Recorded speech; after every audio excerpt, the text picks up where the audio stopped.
Mais toutes les fois où tu as baissé dans la prière, ton monde a commencé progressivement à s'effondrer sans que tu ne le saches. Il y a un équilibre entre la cadence de ta vie et ta vie de prière. Quand tu ne pries plus, les choses sont en train de s'effondrer. Beaucoup de personnes n'ont pas compris que les problèmes qu'ils ont commencé à avoir dans leurs finances a commencé lorsque leur vie de prière a commencé à baisser.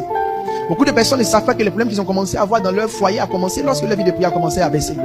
Beaucoup de personnes ne savent pas que les problèmes qu'ils ont commencé à avoir dans la vie de leurs enfants, ton fils qui a commencé à fumer, à sortir, quelqu'un que tu ne maîtrises plus, ces choses ont commencé quand ta vie de prière a commencé à baisser. En vérité, les choses se gâtent lorsque la prière disparaît. Peut-être que tu ne le sais pas, mais un jour tu as prié, ta prière t'a sauvé d'un accident sans que tu ne le saches.